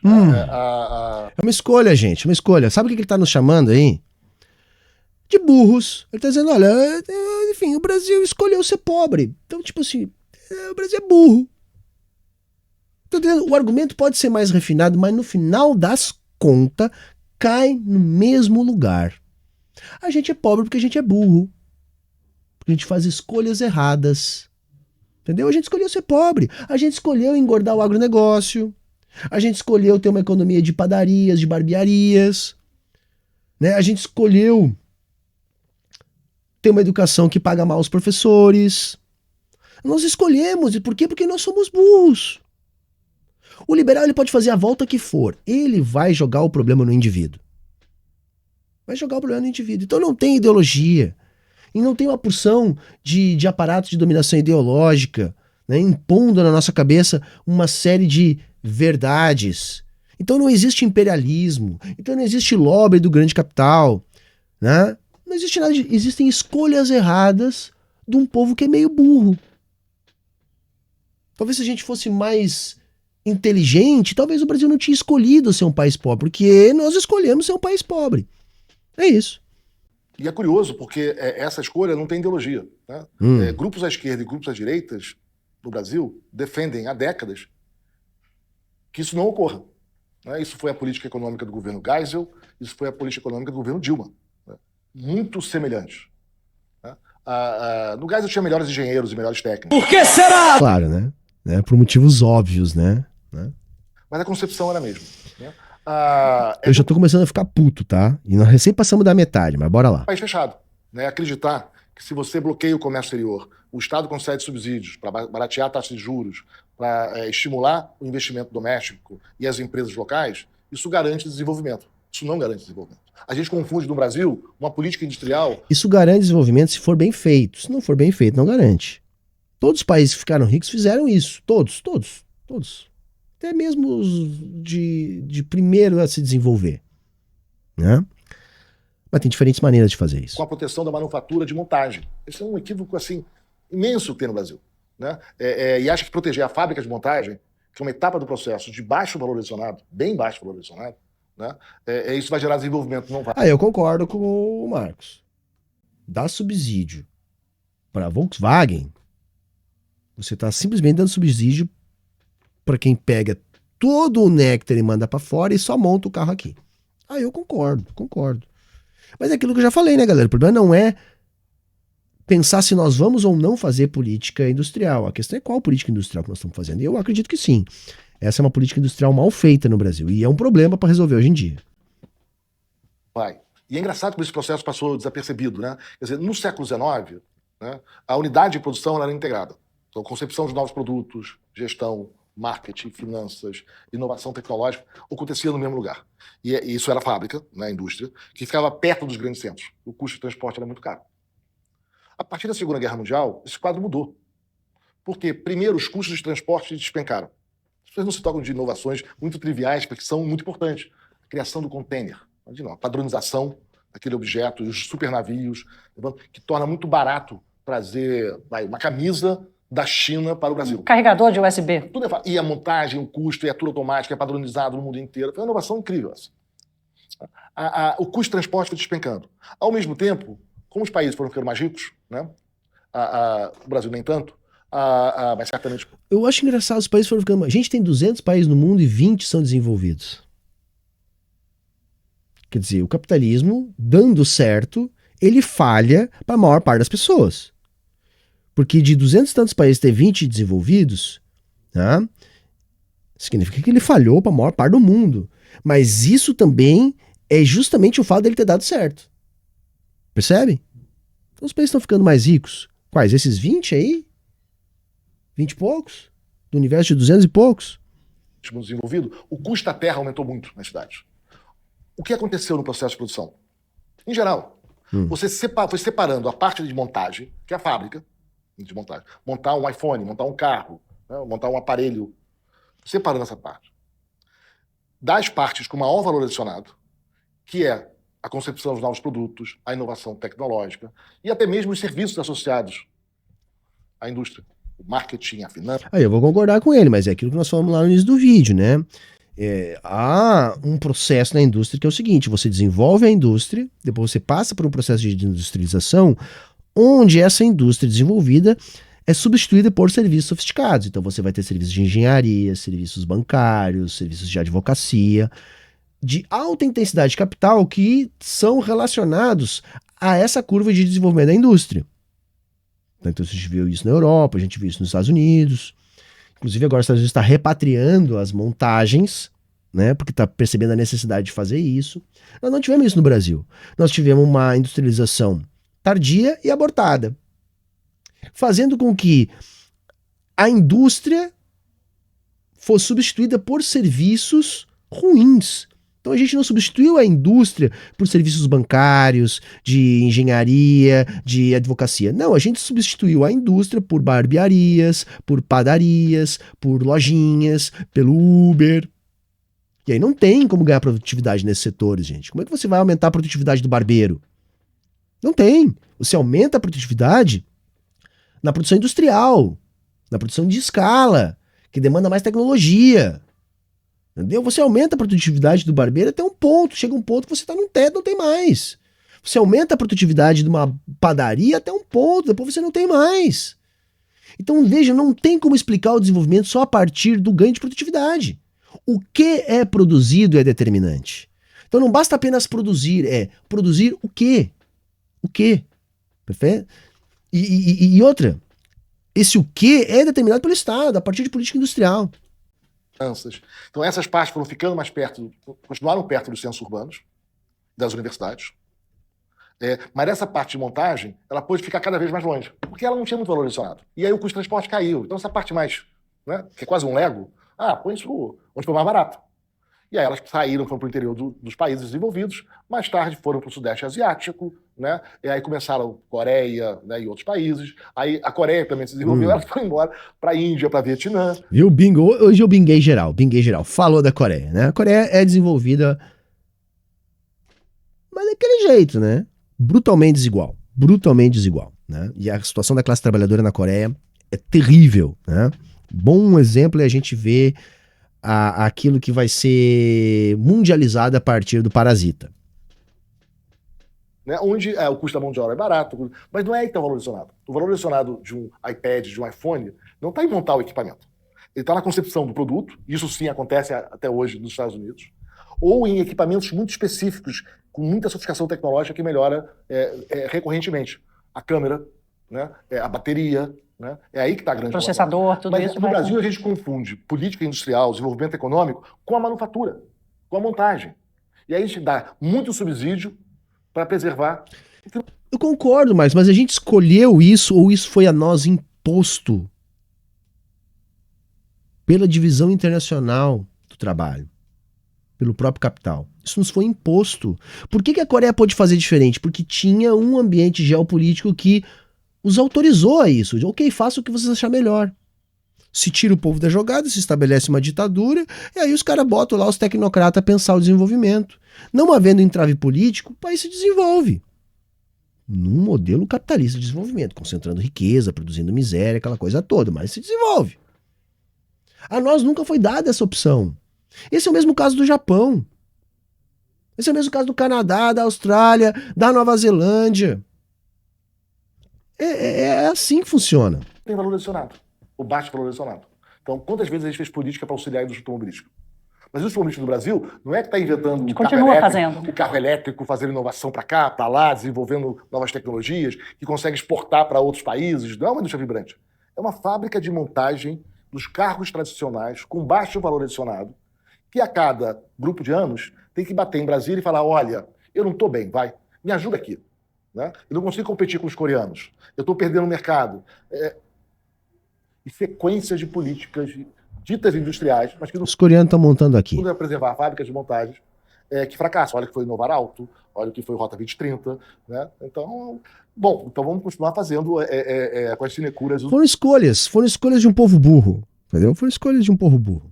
Usuais para quem não consegue ser competitivo e gera baixo valor. Tem um ponto que você chama sempre atenção, que é a coisa do conteúdo nacional, né? Uma bandeira, infelizmente, já antiga e permanente sua, Marcos, que volta agora, né? No terceiro mandato do Lula. E ela volta num momento em que essa, por incrível que pareça, passou a ser uma discussão global, né? Trauma pós-pandemia, trauma pós-guerra, o quanto eu consigo produzir aqui para proteger a minha economia. Qual é a diferença dos movimentos? E, assim, o Brasil vai ensinar ao mundo o que fazer ou o que não fazer? A gente pode ensinar bastante o que não fazer, né? Isso é uma característica nossa, da Argentina, Venezuela, enfim.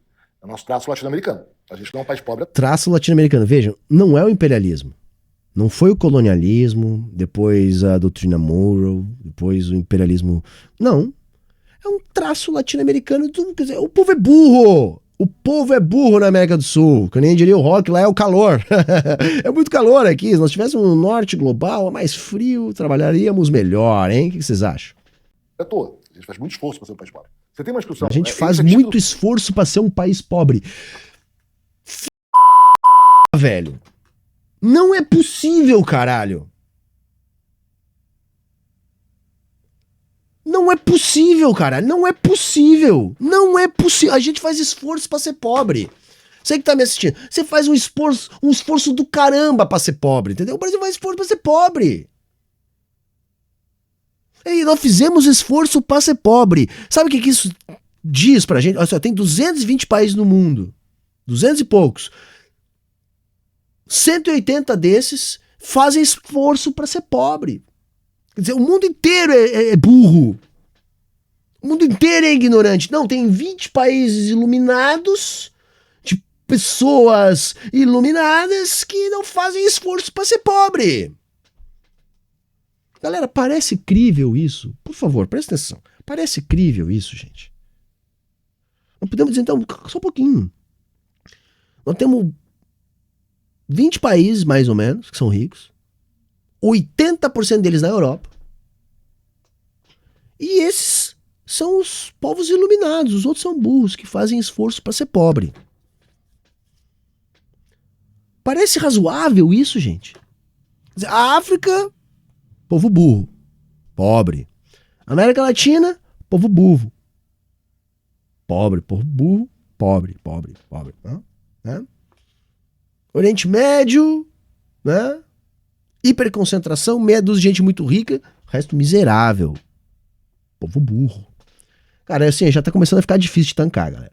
No Brasil, você pega um ponto específico de outro país que está feito de uma maneira muito detalhada e generaliza, não, olha só, os Estados Unidos, pois é.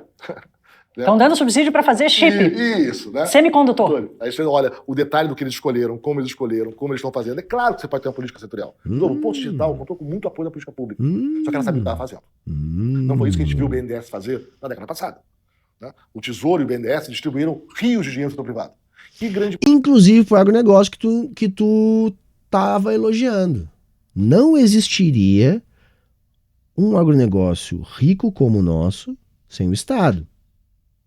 Agora nós vamos concordar. Política industrial tem que fazer. A questão é tem que fazer bem feito. Só que o que eu tô dizendo é, nós não fizemos bem feito não é porque a gente é burro. É porque a nós não é dada a possibilidade. Por causa do lobby, que é uma forma mais visível de ver o imperialismo atuando. O projeto de conteúdo nacional, de industrialização, de crescimento econômico, deu certo naqueles mega projetos que foram anunciados entre 2009 e 2014. Nenhum. Todos fracassaram. Então a gente usa a frase de efeito para defender uma ideia genérica e a gente não cuida dos detalhes. É claro que você pode ter políticas de desenvolvimento setorial bem-sucedidas. É bonito, né? Política de desenvolvimento setorial. Tudo para não falar política industrial, né? Porque ele passou a vida falando mal. Tá bacana, Marcos. Claro que você pode. Mas tem que saber fazer. Tem que ter diagnóstico claro. Como é que é o desenho, como é que é a governança, por que fazer aqui e não acolá. Mais ainda, a gente esquece os custos de oportunidade. Vou dar um exemplo. Né? Tem trabalhos bacanas do Grupo Custo de oportunidade, tá bom. Tá chegando aí numa outra coisa que eu também disse que ele ia falar, né? Que são as nossas vantagens comparativas. Bora lá. Da FRJ, né, de 2013, 2014, que analisaram o conteúdo nacional para plataformas de petróleo. Né? Então o Brasil inventou agora fazer plataforma no Brasil. Plataforma de petróleo é algo bastante complexo. Uma engenharia gigantesca. Fizemos bem feito. Vamos ver o que ele vai falar. Quero ver, porque esse é um dos setores que deram certo aqui no Brasil. Né? E que foram duramente atacados para que eles não pudessem dar certo. Vamos lembrar que quando a gente achou o pré-sal, disseram, não dá para tirar lá de baixo. Isso vai demorar 50 anos. E olha o que nós fizemos. Olha o ganho de produtividade. Vamos ver o que ele vai falar disso. Né? Todo mundo conhece. Os cariocas conhecem, porque a gente convive com isso. Conviveu isso lá, né? Mineração construídas. São gigantescos. Com uma quantidade impressionante de componentes. E aí o governo decidiu, não, vamos fazer uma parte delas no Brasil. E aí foi criado. Você pega os editais da ANP, os anexos, a lista de... Né? Rebimboca da parafuseta. X% feita no Brasil, aqui e acolá. Bom, Sim, você tem que especificar, né?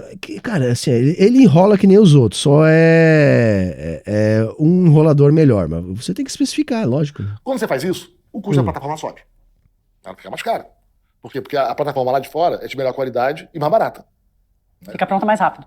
Por isso que a indústria local defende que tenha proteção. Porque eles não conseguem fazer tão E bem. deu certo, tá, gente? Deu certo. Nós vamos ter alguma diferença de produtividade, tecnologia, num curtíssimo espaço, e logo nós já estávamos superando esses caras todos.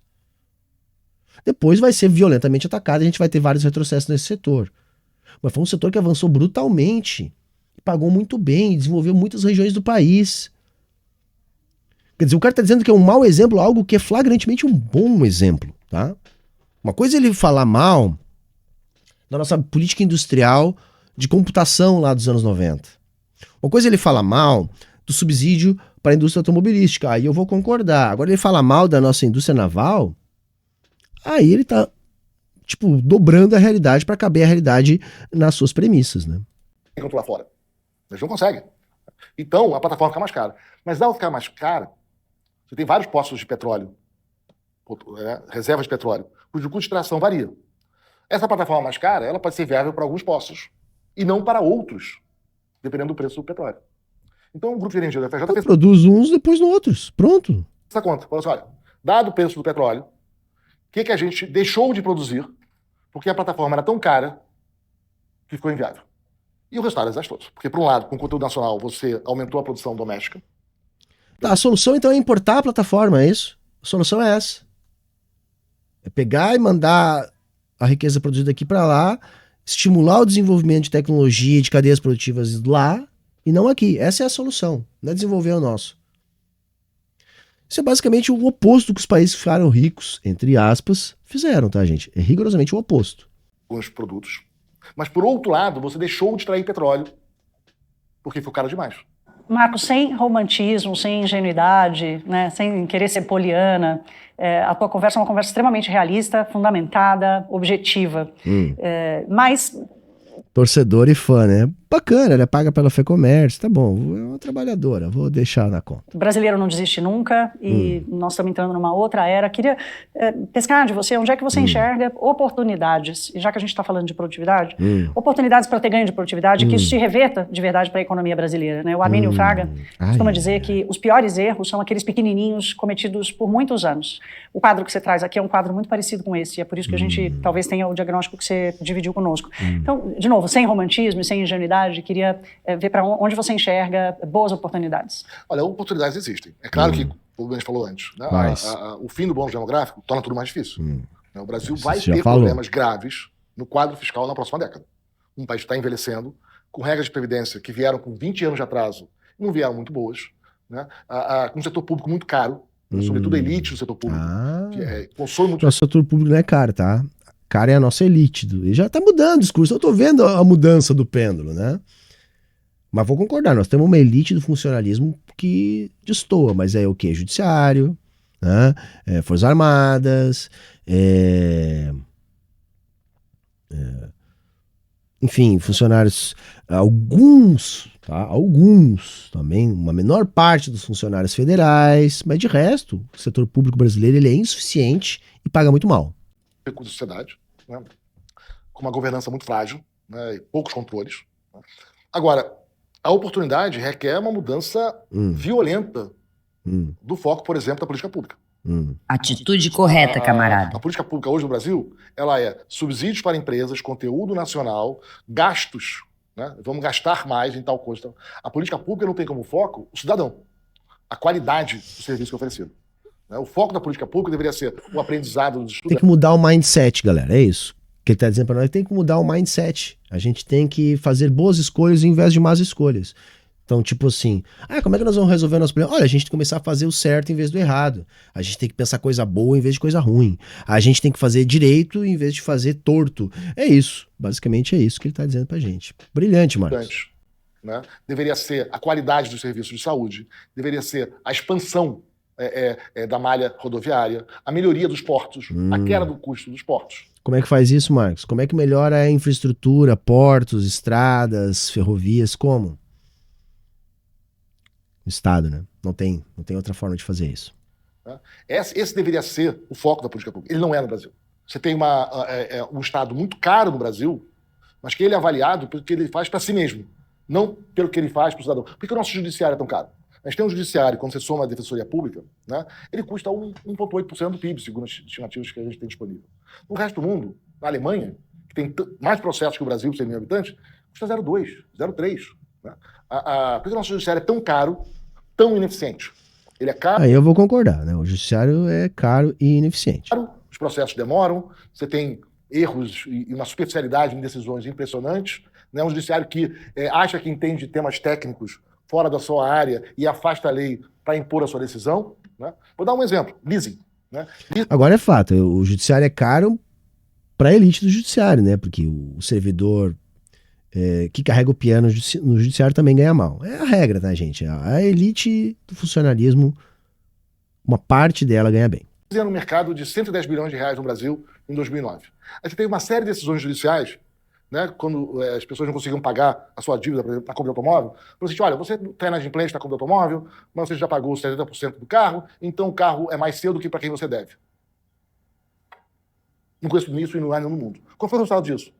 Podiam estar achando que estavam fazendo bem. Olha, tem alguém aqui que emprestou o recurso, a pessoa comprou, ela teve dificuldades, ela já pagou muito. Aí eu vou concordar com ele também, mas aí tem um problema que ele não está dizendo, que é o seguinte, o problema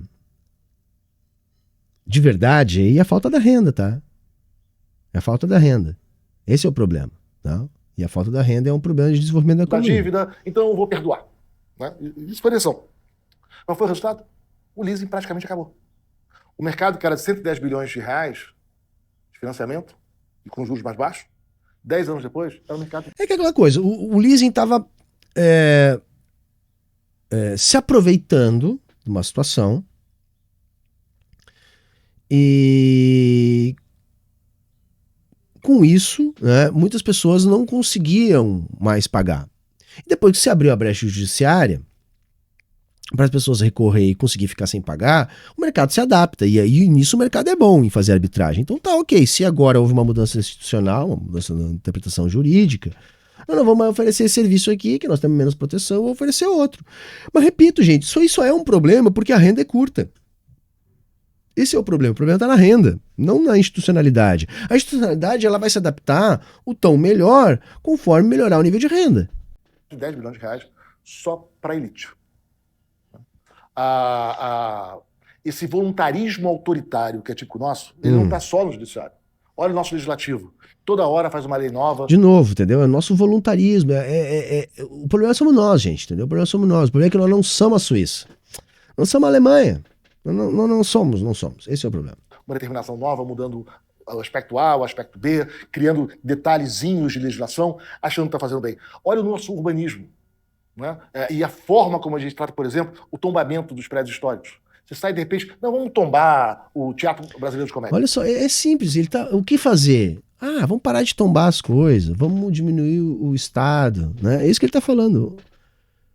Eu acho que ele já estava cansado nessa hora. Né? 35 minutos de entrevista, eu acho que ele já estava abrindo mão de pensar. Vamos tombar. Quando você vê, tem uma quantidade de tombamentos impressionante. Viabiliza. Sem nenhuma viabilidade técnica, de prédios muitas vezes irrelevantes, sem nenhuma infraestrutura. É isso, gente, tá? O Brasil não cresce, né? O Brasil não se desenvolve, né? Distribui riqueza, porque tem muito tombamento de prédio público. Para cuidar, sem entender como é que aquilo vai funcionar depois de tombado. E você vai andar pelo centro de São Paulo, você anda pelo Campos Elíseos, tem regiões que tem policiais, que os prédios podem cair. Então que tombamento é esse? Mal feito dessa maneira, dessa forma tão incompetente, desastrada e voluntariosa. Então esse autoritarismo é típico nosso. Ele aparece nessa legislação absolutamente caótica. Nós somos muito autoritários. Além de incompetentes, fazermos escolhas erradas, somos autoritários. Pega o tema tributário, que está aí hoje na ordem do dia. Pensar, né? Aí você olha, Coreia, que ele citou, se desenvolveu numa ditadura. Singapura, que é outra coisa que eles vivem citando, se desenvolveu com ditadura. Né? Mas nós somos autoritários, é isso. Legislação absolutamente caótica, cheia de zona cinzenta, sem embasamento técnico sobre como é que funciona nos demais países, quais são os estudos acadêmicos, de como fazer. E aí você vê Isso a gente faz sim, tá? A gente faz sim. O problema é que essas coisas elas são inviabilizadas pela política. Lobby se movimentando com os trabalhos Você fala assim, vem cá, se fosse aluno de graduação, eu reprovava você, tá? Você não soube fazer a conta. Né? Mas é só o lobby para pressionar e dizer, não, vou perder, vai, assim, não dá. Né? Então, como é que a gente rompe isso, Thaís? Como? Eu não sei. Ah, Essa é a armadilha dessa sociedade muito superficial, em que o lobby superficial... achei superficial que você falou mesmo. A gente não sabe, né? Claro, porque como você negligenciou a política, você não enxerga o problema. O problema é político. O problema para o desenvolvimento do Brasil é político. Atitude correta, E aí, camarada. como você não enxerga a política, né, você faz de conta que ela não existe, né? Você acha que é só um problema técnico da economia, você não enxerga como resolver o problema. Sucesso. Não é superficial a coisa, isso é um equilíbrio da sociedade. Né? O lobby superficial no Brasil, ele encontra eco no legislativo e no executivo. Você vai, bate na porta, o governo acha que tem que ajudar os setores, né? O legislativo é suscetível também a essas pressões. É uma dinâmica contínua. É uma dinâmica contínua e que é bem sucedida. Então, as empresas ineficientes, por isso que ela os continua, lobbies né? superficiais essa peregrinação a Brasília, ela é muito bem sucedida. Você falou dos avanços do Temer, que ocorreram, de fato, vários importantes. No começo do último governo também teve reformas importantes. Mas olha o retrocesso que foram os últimos 3 anos. A quantidade de legislações para proteger setores, proteger empresas. Olha o que foi a capitalização da Eletrobras, né? Em que você concedeu uma série de subsídios, benefícios, e inventou essa história tétrica do gás que tem que passear. Então o gás está do litoral do Rio de Janeiro, ele vai até o centro-oeste e norte, lá ele vira energia elétrica, aí ele volta para São Paulo. Olha o custo que isso traz para o país para beneficiar o quê? Sim, mas por causa do problema político, Marcos. Olha quanto lobby aconteceu nisso para cada um querer levar a sua fatia. Então você quer resumir tudo isso a uma discussão técnica? Pelo amor de Deus. Né? A quantidade de recursos que foram drenados da Eletrobras vão ser pagos por nós na conta de luz. Então, é um país muito suscetível a grupos de pressão, dos mais diversos. Os outros não são, tá? O nosso país é. Os outros não são. Os Estados Unidos não é. Eles que fazem pressão nos outros, né? A Europa, né? Que é basicamente uma colônia dos Estados Unidos, não é. Nós somos. E que não é capaz, até agora, de discutir de fato os objetivos finais da política pública e se comprometer com a melhora da qualidade da política pública. Eu quero ver o dia que esse país vai discutir aprendizado dos alunos e discutir a qualidade dos alunos com base nas evidências internacionais, com microdados, do que é importante os alunos e alunas aprenderem em cada etapa da vida, o que tem mais impacto na qualidade. Isso a gente sabe, tá? Pode deixar para os profissionais da educação essa parte que eles sabem muito melhor que qualquer economista. Da sua vida futura como adultos, nada disso aparece. É esse currículo meio doido, cheio de cursos que vão pendurando, porque tudo é importante o tempo todo, e a gente consegue fazer tudo meio mal feito.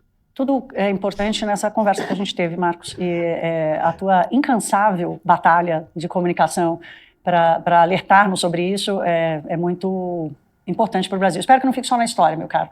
Obrigada pelo seu tempo, obrigada pela conversa. Tá bom, então. Chegamos ao fim desse gimaço, hein? Eu tava horas para reagir a um desses caras aí. E confesso que no final do vídeo já tava sem paciência. Os últimos 20 minutos ali foi na força do ódio, né? Mas tancamos, chegamos ao fim, tá? E, bom, na próxima, tá bom, galera?